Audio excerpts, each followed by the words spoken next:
శ్రోతలకు కథాలహరికి స్వాగతం. ఈరోజు మీ ముందుకు తీసుకురాబోయేది స్నేహితుడిని మోసం చేయాలనుకుని తనే మోసపోయిన ఒక వ్యాపారి కథ. పూర్వం ఒక గ్రామంలో రామయ్య, సోమయ్య అనే స్నేహితులుండేవారు. రామయ్య వ్యాపార నిమిత్తం వేరే రాజ్యానికి వెళ్ళాలనుకున్నాడు. అతని దగ్గర కొన్ని బంగారు నాణాలు ఉన్నాయి.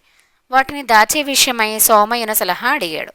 ఊరి చివర ఓ పాడుబడ్డ ఇల్లుంది, అక్కడ పాతి పెడదాం అన్నాడు సోమయ్య. ఆ రోజు రాత్రే తన పథకాన్ని అమలుపరిచారు. తర్వాత వ్యాపార నిమిత్తం రామయ్య వెళ్ళిపోయాడు. కొంతకాలానికి సోమయ్యకు దుర్బుద్ధి పుట్టి దాచిన నగలను తెచ్చుకున్నాడు. కొన్ని నెలల తర్వాత రామయ్య తిరిగి వచ్చాడు. ముందుగా నగలు దాచిన చోట తవ్వి తాను మోసపోయినట్లు గ్రహించాడు. మోసాన్ని మోసంతోనే జయించాలనుకుని నేరుగా సోమయ్య ఇంటికి వెళ్ళాడు. రామయ్యను చూడంగానే సోమయ్య గుండె గుబేల్మంది. కాస్త ధైర్యం తెచ్చుకుని, రామయ్య, వ్యాపారం బాగా జరిగిందా అని అడిగాడు. మంచి లాభాలు వచ్చాయి, చాలా నగలు కొన్నాను. మనం రేపు రాత్రి వీటిని కూడా అక్కడ దాచి నేను మళ్ళీ వ్యాపారానికి వెళ్ళాలని చెప్పాడు. సోమయ్య ఆ రోజు రాత్రి నగలన్నింటినీ ఎక్కడి నుంచి తీశాడో అక్కడే పూడ్చిపెట్టి వచ్చాడు. రామయ్య మరికొన్ని నగలు పాతిపెట్టి వ్యాపారానికి వెళ్ళగానే మొత్తం దోచేద్దాం అనుకున్నాడు.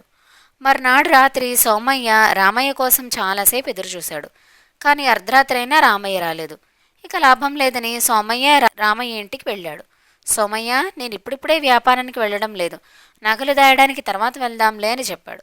సోమయ్య నిరాశగా పాడుబడ్డ ఇంటికి వెళ్ళి నగలు దాచిన చోట తవ్వి కుండను బయటకు తీస్తే అందులో రాళ్ళు రప్పలు తప్ప ఇంకేమీ లేవు.